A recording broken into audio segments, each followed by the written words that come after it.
अब प्रोटॉन और इलेक्ट्रॉन साथ में, आपके दोनों साथ में, इनके बीच में अट्रैक्शन हो रहा है, ऑब्वियसली अट्रैक्शन होगा, वो फोर्स होगी, वो कौन सी होगी? Electrostatic force. ठीक है, that force will be electrostatic force.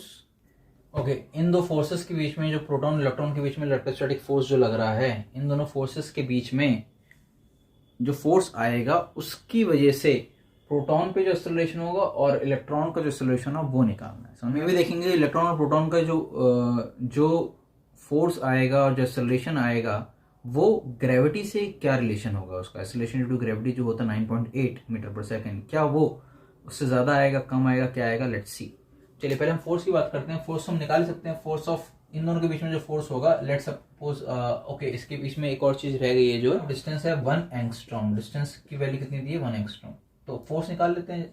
Obviously क्या हो जाए, Q1 यानी QP लिख देते हूँ और QE लिख रहा हूं मैं अपॉन R स्क्वायर, यानी 1 एंगस्ट्रॉम इन 10⁻10 का होल स्क्वायर।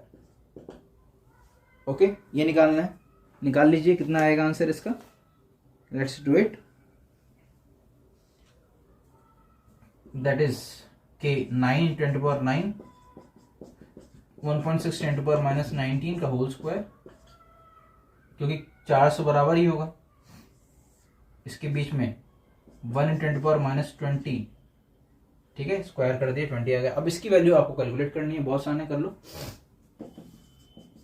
10⁻9 इसका स्क्वायर करेंगे, 6 1.6 36 का 3 9 16 256, 2.56 into 10⁻38 upon 1 into 10⁻20। Okay, now what we are left with 3.04, 23.04 into 10⁻9।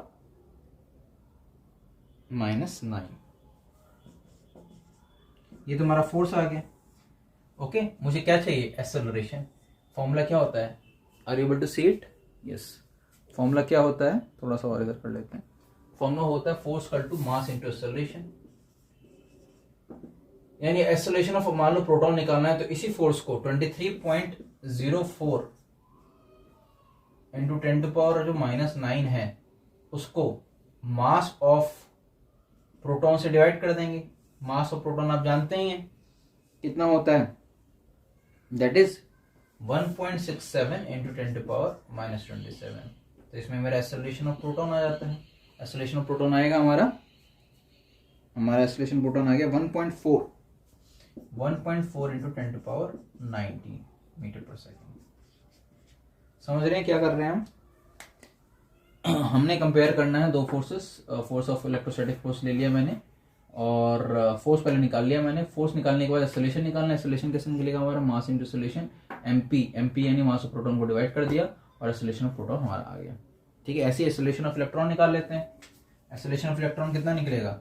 Force 23.04 into 10⁻⁻9, ठीक है, divided by mass of electron that is 9.1 into 10⁻31। इसको हम डिवाइड करेंगे तो हमारे पास जो रेशियो आएगा, इलेक्ट्रॉन का जो हमारे पास एक्सेलरेशन आएगा वो आएगा 2.52 इंटू 10⁻, सॉल्व करें इसे, ये ऊपर जाएगा, प्लस में आएगा, दैट इज 22।